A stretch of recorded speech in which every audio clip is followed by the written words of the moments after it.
Siguiendo con la información, de igual forma, antes previamente invitarles a no dejar de suscribirse al canal y darle a la campanilla para que pueda avisar de la nueva información que vamos subiendo en todo ese tiempo. Estamos hablando cómo hacer una lectura correcta. Vamos a comenzar a conversar sobre los análisis que hay que hacer, principalmente sobre los mazos de cartas, o en este caso sobre la carta. Primeramente tenemos que ver qué nos indica una carta, por decir algo. 10 de oros. ¿Qué información nos da esta carta? Al ver su imagen, su estructura, ¿qué me impregna a mí? ¿Qué intención me da a connotar esta carta? Tengo que ver el significado tradicional que todo el tiempo se le ha dado, que sería en este caso abundancia, tener dinero y cosas similares que alguien le puede indicar. Pero ¿qué significa para mí esta carta? Específicamente, como tarotista, para tu guía tarotista, ¿qué significa esta carta? ¿Se adecua explícitamente a la información que otros autores han hecho?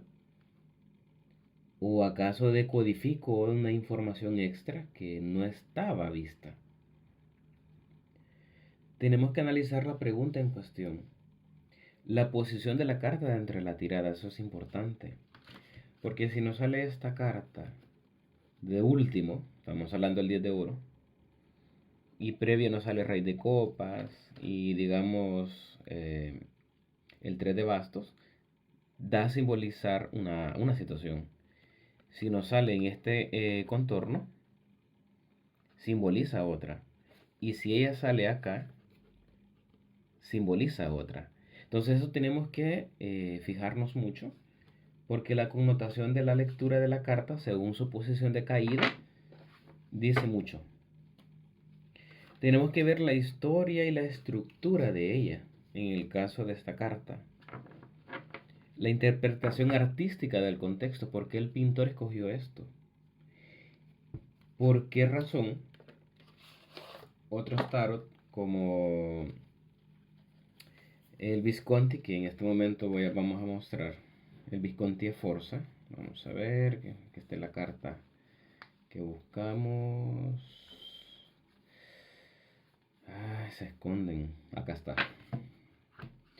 Si fijan, el tarot Reader, el Reader White, la connotación del 10 de oros o 10 de denarios, como se dice acá, es esta. Pero si buscamos en el tarot Visconti Forza, es esta. Entonces, ¿cuál de estas dos cartas me da mayor impresión para explicar a mí? ¿Con cuál conecto más? Tengo que ver el porqué de la situación. Y es ahí donde caigo y digo, con esta carta, con este mazo de cartas, me siento más identificado. Y aún si nos ponemos a analizar otros tipos de mazos de cartas, nos vamos a dar cuenta que cada artista ha impreso lo que él cree conveniente, según lo que él pudo canalizar. Si vemos el tarot Fournier, vemos que el de oro es muy diferente. Están 5 bajo tierra y 5 sobre un espacio. ¿Qué significa? Muy diferente a esta.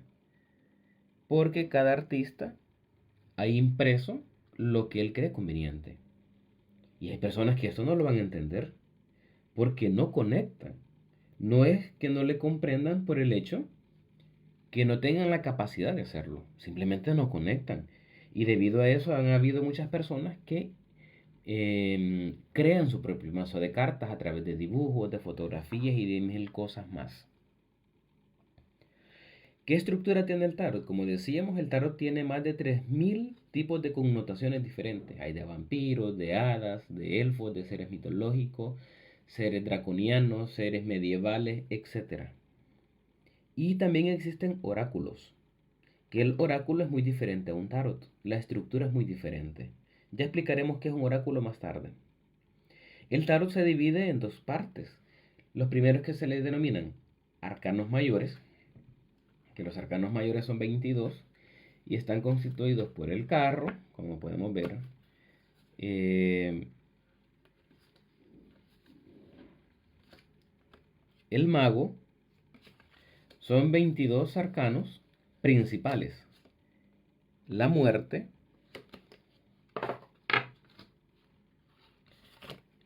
la sacerdotisa y en fin.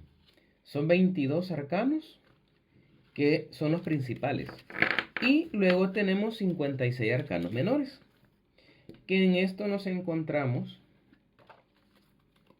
todas los demás palos, que serían oros, basto, espada y copas. Son 56.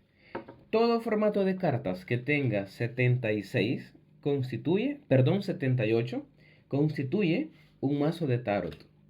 Todo aquel que no tenga ese formato, que solo sean 44, 50, 20, 80, 100, son oráculos, cartas oraculares, que en su momento explicaremos qué simbolizan.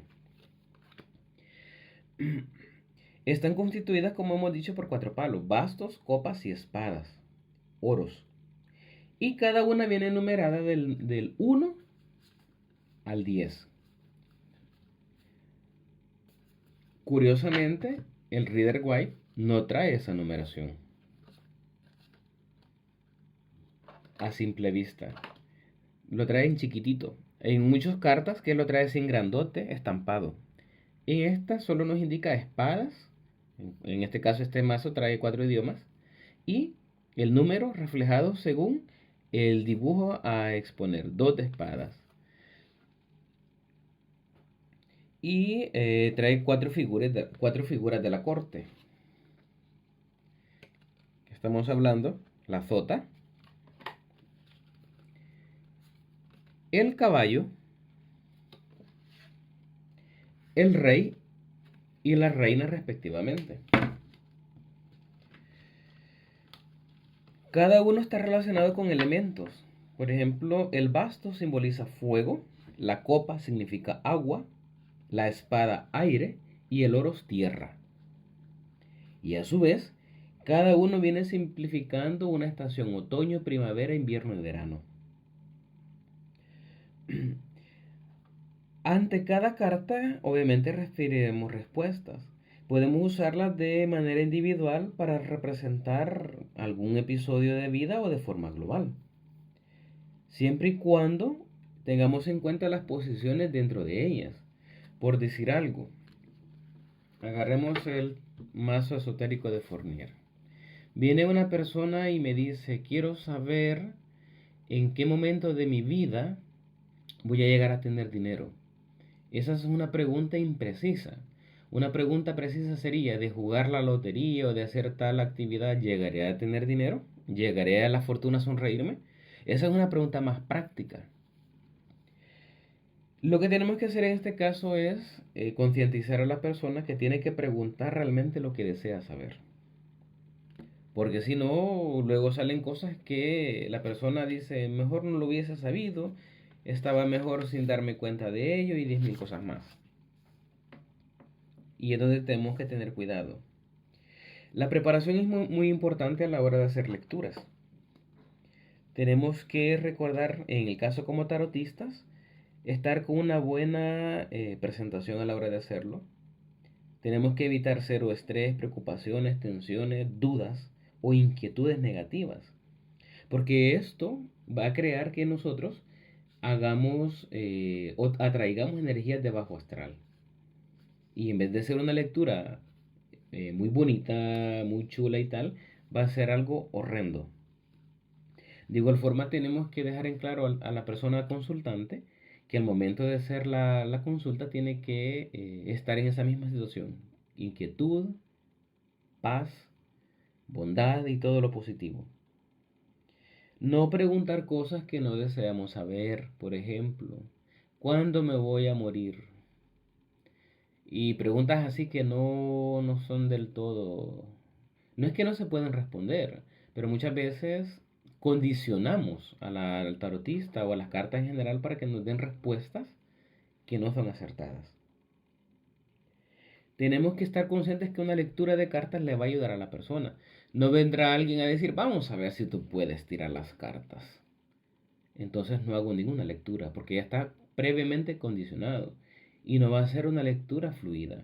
O alguien que no crea en ninguno de los aspectos a utilizar bola de cristal, radiestesia, tarot o la herramienta esotérica que tengamos, jamás trabajar con este tipo de personas, porque nunca vamos a llegar a una conclusión satisfactoria del asunto.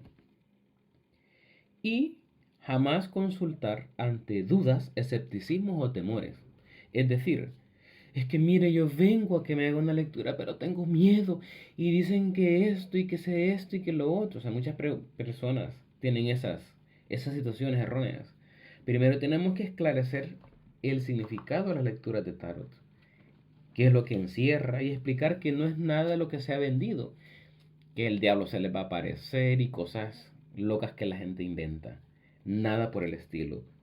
Eso es de explicarlo, porque si no lo hacemos, muchas personas, a mí me ha pasado, que vienen con la ilusión de saber alguna situación en particular sencilla, pero vienen sugestionadas.